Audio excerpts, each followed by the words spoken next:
तो नमस्कार प्यारे बच्चों, टीएनआई के मंच पर आपका एक बार फिर से स्वागत है।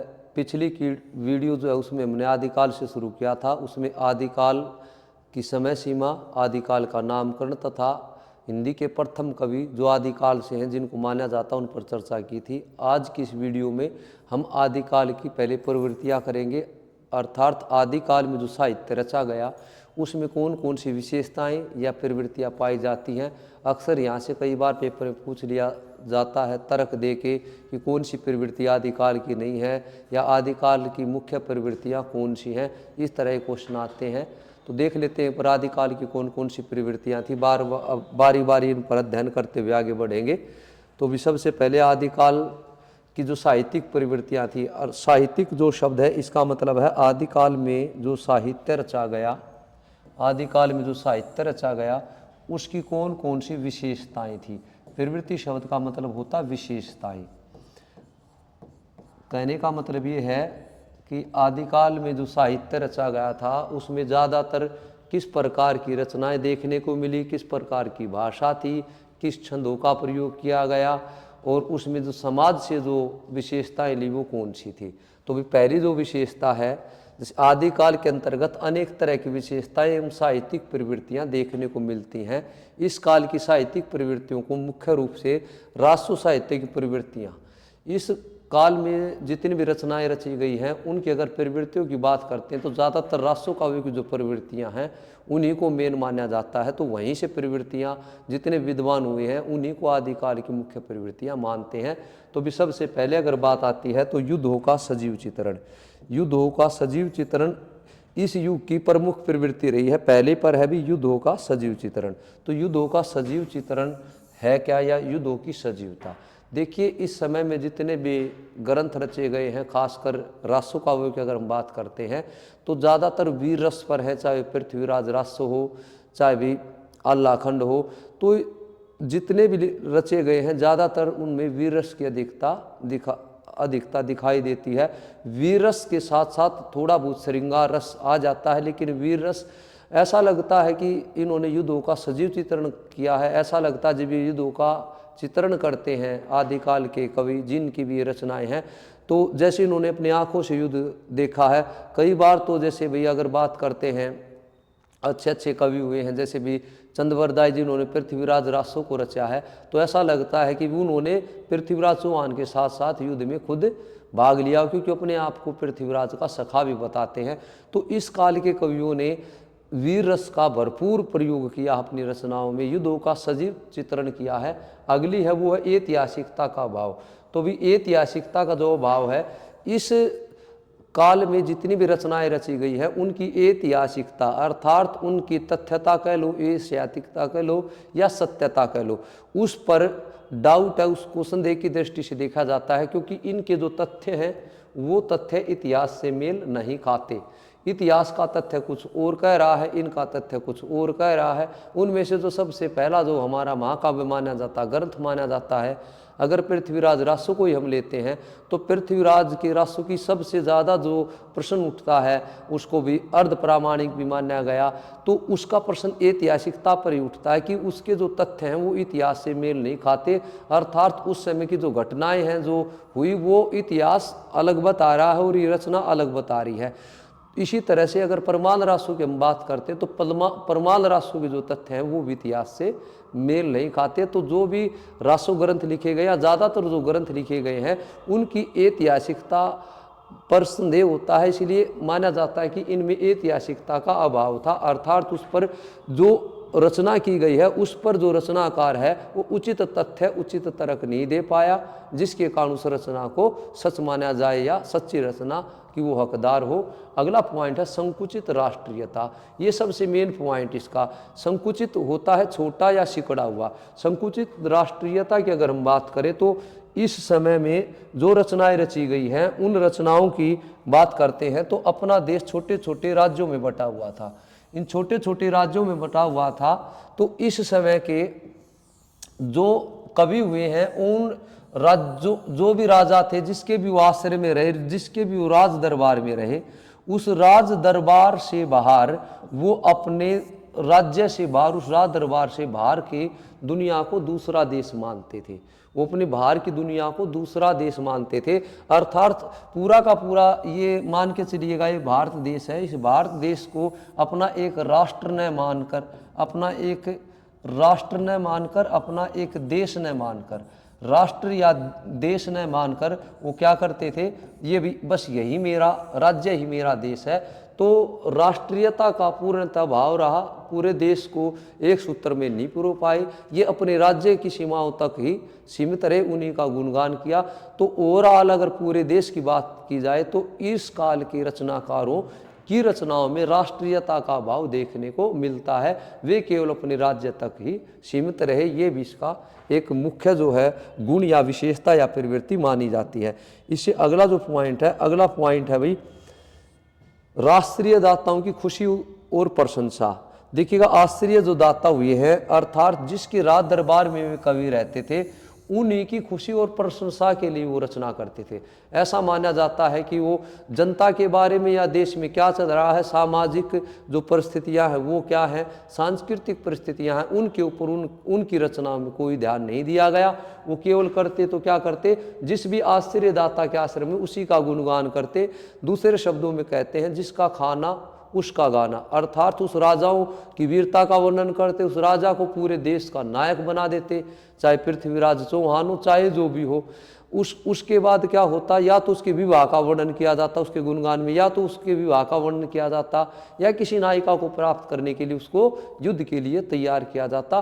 तो उनका जो गुणगान था, देश के इतिहास में, देश में क्या हो रहा है, देश का इतिहास हमारे काम आएगा, कुछ लिख दे, या समाज क्या है, इसके बारे में किसी भी आदिकाल के किसी भी कवि ने या रचनाकार ने कोई लेखनी नहीं चलाई। वो अपनी संकुचित जो उसका दायरा था, जिस राज दरबार में रहते थे, उसी को अपना जीवन मानते थे। क्योंकि वो चाहते थे, अगर हम, वो ऐसा सोचते थे, ऐसा मानते थे कि अगर हम राजाओं की प्रशंसा करेंगे, खुशामद करेंगे, तो राज दरबारों में हमें स्थान मिलेगा और हो सकता है हम स्थायी इसके राज दरबारी कवि हो जाएं। और इसी का उन्होंने सहारा लिया, और जिसका खाना उसकी गाना की तरफ उनकी ज़्यादा हो रही। अब बात करते हैं कल्पना की प्रचुरता। देखिएगा, ये अब कहते हैं ना कि कल्पना की प्रचुरता लंबी लंबी, यहीं से एक विशेषता आती है, और वो विशेषता आती है कि भी अतिशोक्तिपूर्ण वर्णन। तो इस काल के जो कवि हैं या रचनाकार हैं, उनमें कल्पना की जो प्रचुरता वो भारी मात्रा में देखने को मिलती है। इन्होंने जो रचनाएं की है, कल्पना की इतनी लंबी लंबी ऊंची ऊंची उड़ानें भरी हैं कि भाई अगर मान लो कहीं पर कोई युद्ध हो रहा है, तो राजा का युद्ध चल रहा है किसी दूसरे राजा के साथ, तो होता क्या कि इंद्र सहायता के लिए आ गया, उसने अपना हाथी भेज दिया, फिर शिव ने सहायता कर दी। कल्पना एक होती है कि कल्पना की हद है, वो सारी हदें पार कर दी, अतिशोक्तिपूर्ण, इतना ज़बरदस्त वर्णन कर दिया कि भाई जब वो राजा चलता था तो पृथ्वी हिलती थी। तो इतनी प्रचुर मात्रा में कल्पना पे पूरा का पूरा जोर डाल दिया। अपने नायक की गुणगान करने में इन्होंने कल्पना में कोई भी गुंजाइश नहीं छोड़ी। ऐसा माना जाता है कि इनकी जो रचनाएं उनको पढ़कर उस कल्पना शक्ति की इतनी अधिकता थी कि वो लगता है कि वो रचना जो है बिल्कुल झूठी है। अगर आज के समय में पढ़ा जाता है तो बिल्कुल ऐसा ही लगता है, क्योंकि कल्पना, देखिएगा, किसी भी रचना के लिए मौलिकता और कल्पना दोनों जरूरी है।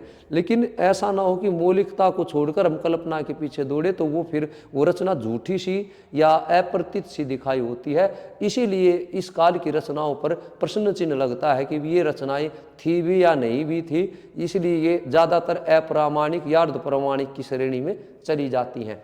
अब बात आती है प्रामाणिकता पर संदेह भी। तो इस काल की ज़्यादातर जो रचनाएं हैं, हमारे देश की विडंबना रही है कि इस समय के जो भी रचनाकार या जो भी विद्वान रहे, प्राचीन समय के या आदिकाल के, उन्होंने रचनाओं को बिल्कुल संग्रहित करके नहीं रखा। वो बस गुणगान के लिए, अपने शौक के लिए रचना रचते थे, इस देश के बारे में क्या होगा। तो जब बात आई, उन्होंने अपने गुणगान कर दिया।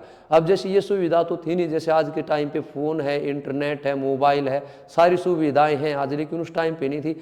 अब मान के चलो यहाँ का कोई गुणगान कर रहा है कभी अपने राजा के बारे में, और वो 300 या 200 किलोमीटर दूर या 500 किलोमीटर दूर गुणगान कर रहा है, तो किसको क्या पता 200 400-500 किलोमीटर दूर क्या बात हो रही है। जैसे पहले राजा कहते थे ना, ये नेता कहते थे कि भी हमने वहाँ ऐसा कर दिया, ये कर दिया, वहाँ कौन जाके देखे। तो वही बात है। तो इन्होंने जो रचनाएं कर दी, उन रचनाओं का बाद में जब इतिहासकार हैं तो उन्होंने साक्ष्य जुटाए, प्रमाण जुटाए, तो इनकी रचनाओं की जो प्रामाणिकता है, जो सच है, अर्थात जिसको हम सर्टिफिकेट मानते हैं, वो प्रामाणिकता पर ही संदेह हो गया कि पता नहीं ये रचना झूठी है या सच्ची रचना है। इसी तरह से सबसे पहले जो प्रामाणिकता के संदेह के दायरे में आई थी पृथ्वीराज रासो, जिस पर रोक लगाई थी, उल्लर ने जिस पर रोक लगा दी थी, क्योंकि जो कश्मीर का एक रचनाकार था उसने फिर रचना पृथ्वीराज जो विजय है, पृथ्वीराज रासो की जगह पृथ्वीराज विजय जो वैज्ञानिक की रचना है उसको देखकर उस पर रोक लगा दी थी। रीजन यही था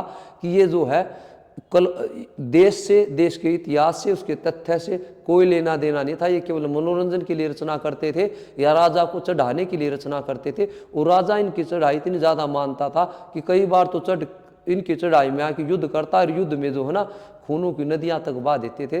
तो प्रामाणिकता का अभाव इनकी रचनाओं में अक्सर देखने को मिला। अब बढ़ते भी अन्य विशेषताएं।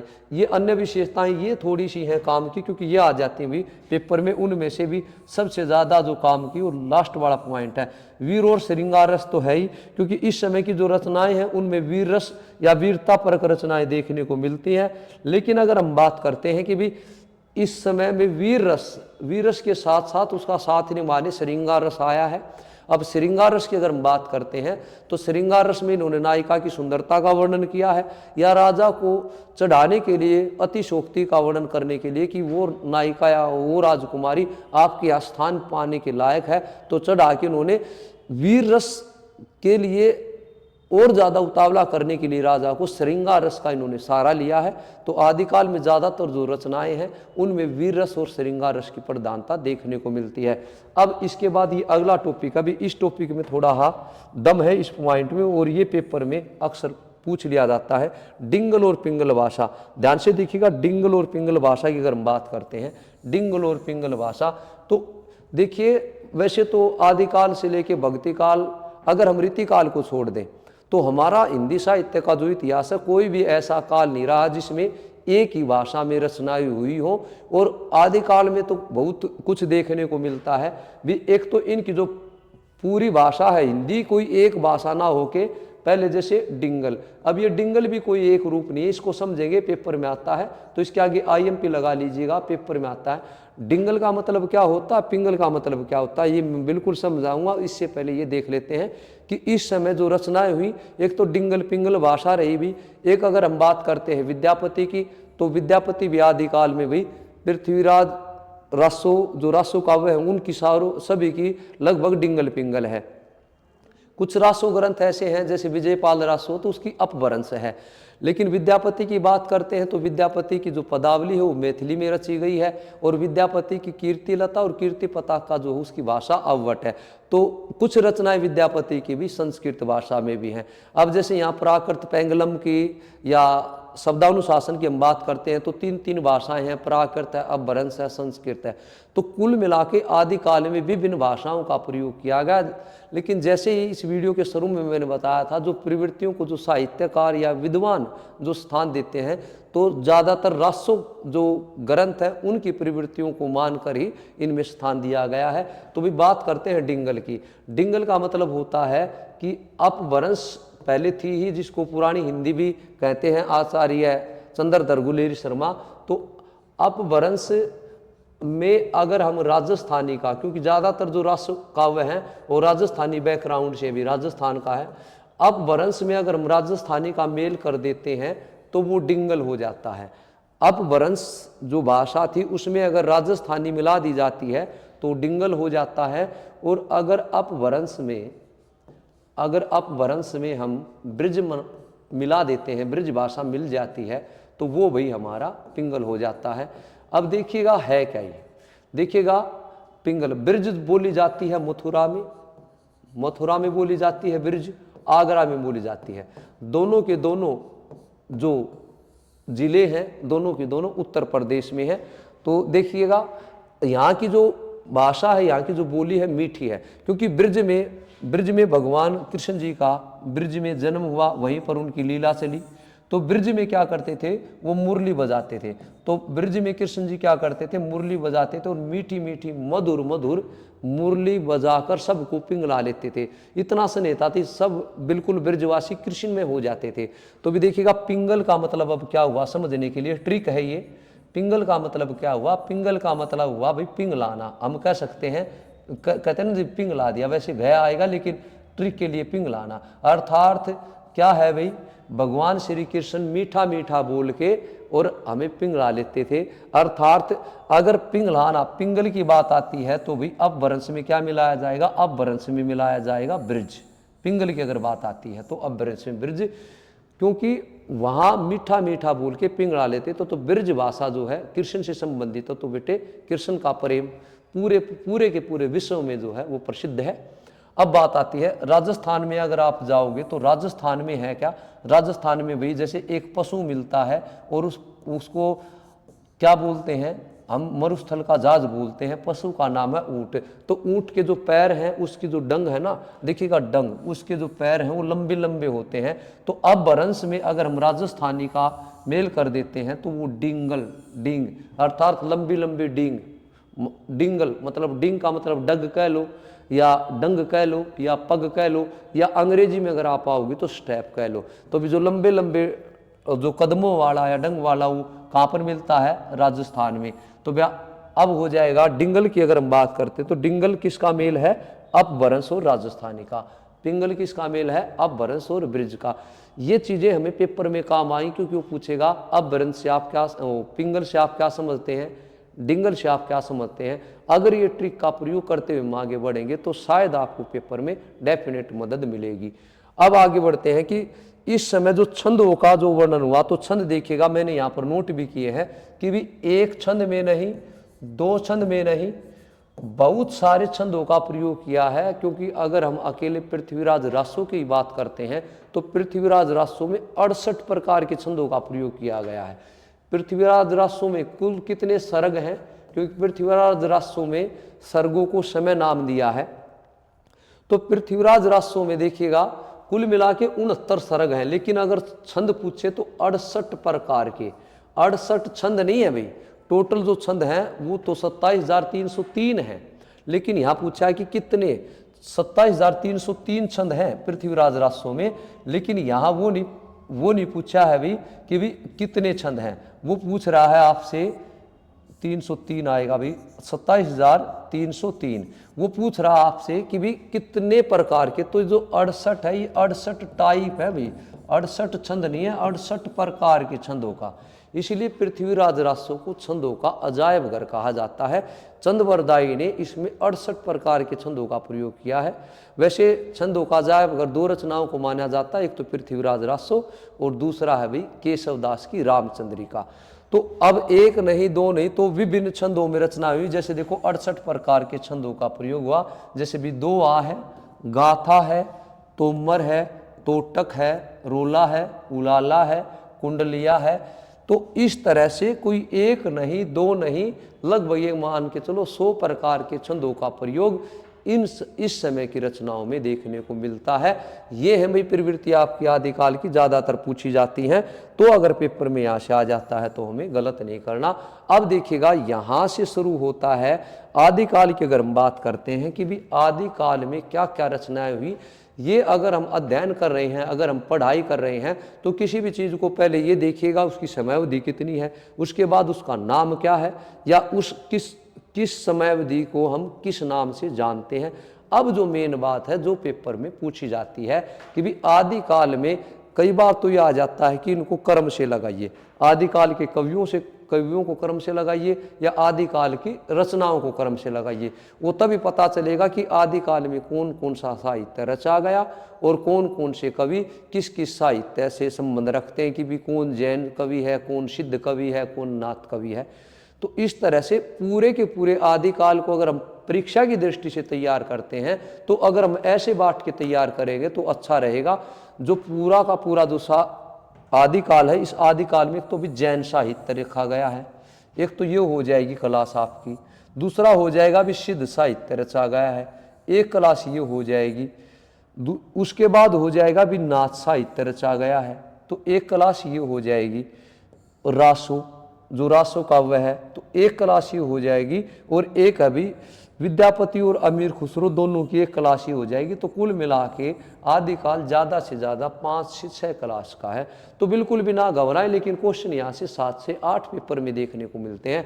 प्यारे बच्चों, जैन साहित्य, एक तो जैन साहित्य है आदिकाल में, ये बिल्कुल कर्मवाई जी हैं, सभी कर्मवाई जी लिखे हुए हैं। जैन साहित्य सबसे पहले आता है, सिद्ध साहित्य आता है, उसके बाद फिर नाथ आता है, और फिर रासो काव्य आता है, और उसके बाद भी अमीर खुसरो, और फिर है विद्यापति।